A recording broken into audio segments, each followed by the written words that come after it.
Hello दोस्तों, मैं संदीप आप सबका अपने यूट्यूब चैनल ज्ञान आरबीएल में स्वागत करता हूं। जैसा कि आपको पता है कि हमारी 8 बजे रेगुलर क्लास होती है हिंदी की शाम को, और 8:30 बजे हमारी ईवीएस की क्लास होती है इन्वायरमेंटल स्टडी की। ठीक है, जो कि आपको पता है अगर आप यूपी टेट, सी टेट और सुपर टेट की तैयारी कर रहे हैं तो ये दोनों क्लास आपके लिए बहुत ही ज़्यादा इंपॉर्टेंट हैं। तो चलिए शुरू करते हैं। आज हमारी इसकी ईवीएस की दूसरी क्लास होगी। आपको पता है कि हम हर एक क्लास में 25 क्वेश्चन देखते हैं दोस्तों ईवीएस के। ठीक है, अभी हम वो क्वेश्चन सम्मिलित कर रहे हैं जो कि किसी एग्जाम में पूछे गए या फिर उससे कुछ रिलेटेड एक दो क्वेश्चन और भी इसमें कर देते हैं दोस्तों। ठीक है, अब हम क्या करेंगे, जब ये सारे क्वेश्चन समाप्त हो जाएंगे फिर उसके बाद हम कोई नए क्वेश्चन से लेकर के आएंगे ईवीएस संबंधित, और एक क्लास आपकी रेगुलर रहेगी। हम रेगुलर देने की कोशिश करेंगे। अगर कभी नहीं होती तो हम अपने टेलीग्राम चैनल पर उसका हम सूचना आपके लिए प्रोवाइड करवा देंगे। तो चलिए शुरू करते हैं। आज हम 26 से लेकर 50 तक देखेंगे क्वेश्चन। तो पहला क्वेश्चन है, एग मार्क का संबंध किससे है दोस्तों। तो आपको पता होना चाहिए, ये क्वेश्चन आपके यूपी टेट का क्वेश्चन है दोस्तों, कि एग मार्क का संबंध किससे होता है। तो आपको पता होगा गुणवत्ता से संबंधित होता है एग मार्क। ठीक है, आपको पता होगा शुद्धता के लिए होता है एग मार्क, आपको समझ में आना चाहिए। ठीक है, चलिए अगला क्वेश्चन था कि भारत के किस राज्य में आर्सेनिक द्वारा जल प्रदूषण सर्वाधिक होता है। तो कौन सा ऐसा राज्य है दोस्तों जहां पर आर्सेनिक के द्वारा दोस्तों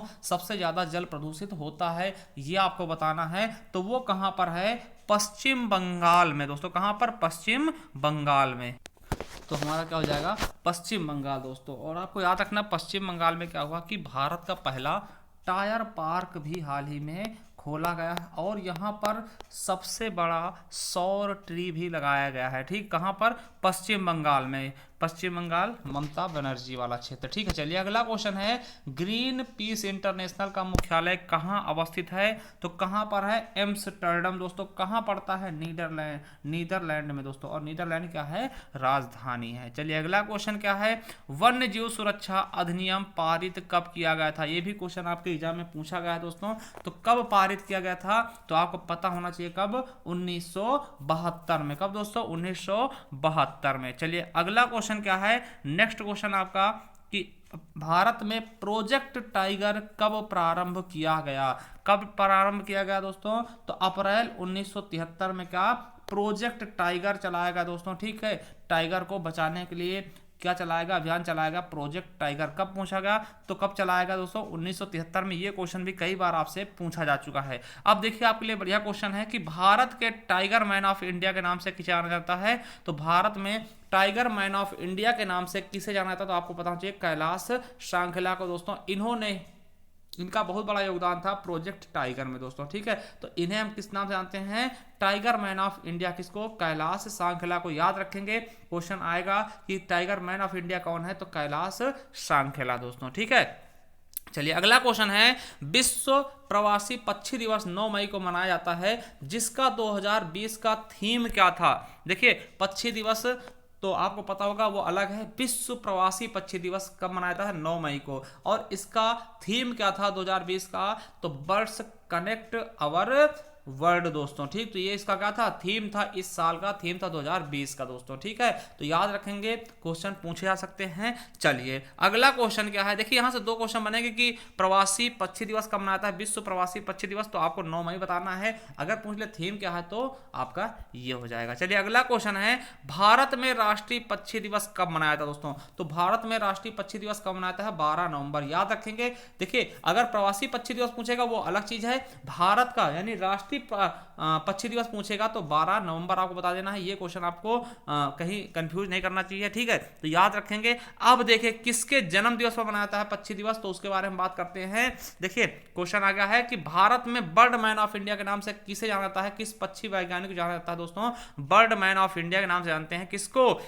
डॉक्टर सलीम अली को। इनका अगर पूरा नाम बात करते हैं तो डॉक्टर सलीम मोइनुद्दीन अली नाम था इनका। ठीक है, और इनका जन्म कब हुआ था, तो 12 नवंबर 1896 को हुआ था जन्म। इसीलिए 12 नवंबर को दोस्तों इन्हीं के जन्म दिवस पर हम पक्षी दिवस मनाते हैं। ठीक है, किसके जन्म दिवस पर, डॉक्टर सलीम अली के जन्म दिवस पर हम पक्षी दिवस मनाते हैं प्रतिवर्ष दोस्तों। ये आपको पता होना चाहिए। और इन्होंने बहुत से बर्डों की खोज की दोस्तों, आपको पता होगा इन्होंने बर्ड्स के ऊपर किताबें भी लिखी हैं। तो ये बहुत ही फेमस हैं, किसके नाम पर, बर्ड्स मैन ऑफ इंडिया के नाम पर। ठीक है, चलिए अगला क्वेश्चन क्या है, नेक्स्ट क्वेश्चन है, भारत में किसे डॉल्फिन मैन ऑफ इंडिया के नाम से जाना था? किसको दोस्तों?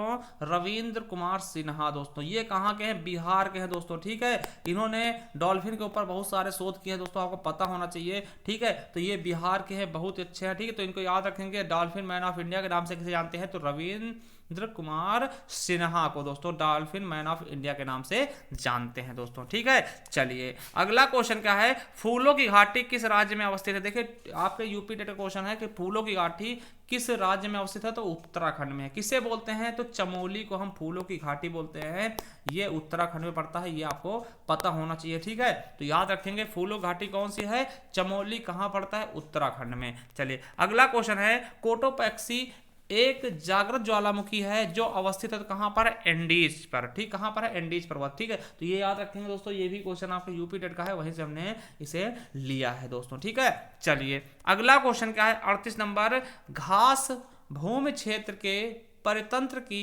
खाद्य श्रृंखला में सबसे उच्च स्तर के उपभोक्ता होते हैं, तो कौन होते हैं दोस्तों सबसे उच्च स्तर के उपभोक्ता? तो मांसाहारी हो जाते हैं। कौन दोस्तों?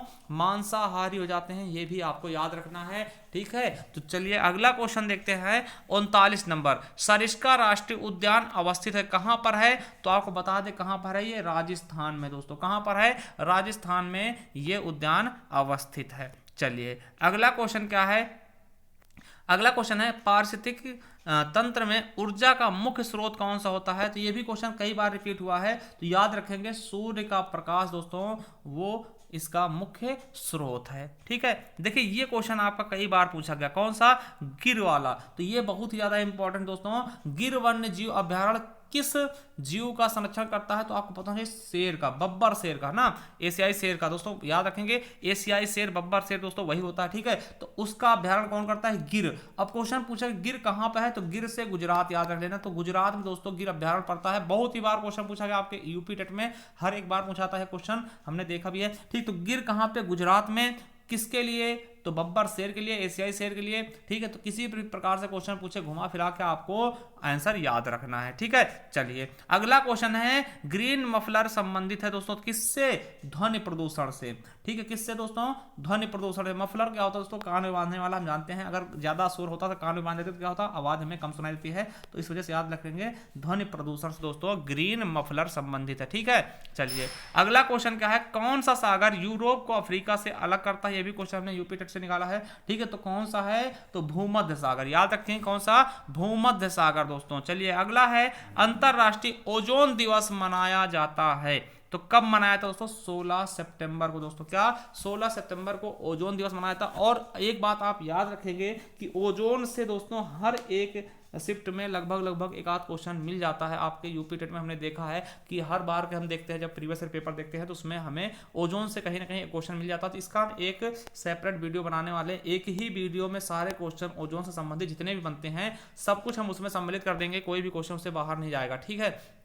तो इसके बारे में हम जल्द ही वीडियो बनाने वाले हैं, ठीक है। तो आप याद रखें ओजोन को हम प्रदर्शित किससे करते हैं? O3 से दोस्तों, ठीक है। और ये क्या करता है? यूवी किरणों से हमारी क्या करता है? रक्षा करता है दोस्तों। जो अल्ट्रावायलेट यानी पराबैंगनी किरणें निकलती है सूर्य से, उससे हमारी रक्षा करता है। और ये किस मंडल में है? तो समताप मंडल में दोस्तों। कहां है? समताप मंडल में, ठीक है। तो याद रखेंगे, आपके लिए बहुत ही इंपॉर्टेंट है 16 सितंबर दोस्तों। चलिए अगला है, किसी खाद्य श्रृंखला में शाकाहारी क्या होते हैं दोस्तों? जो शाकाहारी जानवर होते हैं दोस्तों, शाकाहारी जंतु होते हैं दोस्तों, वो क्या होते हैं? आपको पता होना चाहिए क्या होते हैं? प्राथमिक उपभोक्ता होते हैं। क्या होते हैं? प्राथमिक उपभोक्ता होते हैं। चलिए अगला क्वेश्चन क्या है आपके लिए कि पारिस्थितिकी तंत्र के तत्वों के चक्रण को क्या कहते हैं? तो क्या बोलते हैं? जैव भू रासायनिक चक्र बोलते हैं दोस्तों। तो हमारा सही ऑप्शन क्या हो जाएगा? जैव भू रासायनिक चक्र। चलिए अगला क्वेश्चन है, संकटग्रस्त जंतु दैत्याकार पांडा दोस्तों किस देश में पाया जाता है? आपको याद होना चाहिए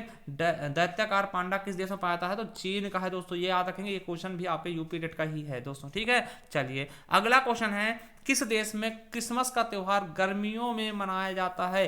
तो किस देश में मनाया जाता है? आपको पता होना चाहिए ऑस्ट्रेलिया में। तो हमारे अपने यहाँ कब मनाया था? 25 दिसंबर को दोस्तों। आपको पता होगा सुशासन दिवस के दिन। सुशासन दिवस जानते हैं किस लिए मनाया था? तो आपको बताते हैं, इस दिन अटल बिहारी वाजपेयी जी का जन्म हुआ था 25 दिसंबर को। इसी दिन क्या होते हैं कि सुशासन दिवस भी मनाया जाता है दोस्तों अपने भारत में, ठीक है। चलिए अगला है कि ध्वनि प्रदूषण का मापन किस इकाई द्वारा किया जाता है, तो किसके द्वारा, डेसिबल के द्वारा। किसके द्वारा, डेसिबल के द्वारा दोस्तों किया जाता है। ये भी क्वेश्चन आपके एग्जाम में पूछा गया है। चलिए अगला है 50 नंबर का है क्वेश्चन, और अंतिम क्वेश्चन का है, आज के 25 क्वेश्चन पूरे हो जाएंगे। तो चिपको आंदोलन के प्रणेता कौन है, तो सुंदरलाल बहुगुणा। ठीक है, देखिए आप लोग सोच रहे होंगे बहुत ही आसान क्वेश्चन है, ऐसा नहीं है। ऐसे क्वेश्चन पूछाते हैं तो धीरे धीरे क्या होगा कि हम जो भी क्वेश्चन पुटअप करेंगे कुछ आसान होंगे, कुछ क्या होंगे थोड़ा सा कठिन होंगे। शायद आपको आज के क्वेश्चन आसान लग रहे हों, मगर ऐसा कुछ नहीं है, ये क्वेश्चन हमारे चलते रहेंगे। और एक चीज़ आपको बता दें, अगर आपने हमारा दूसरा चैनल सब्सक्राइब नहीं किया, सब्सक्राइब कर ले, बेल आइकन जरूर प्रेस करना। थैंक यू, धन्यवाद दोस्तों।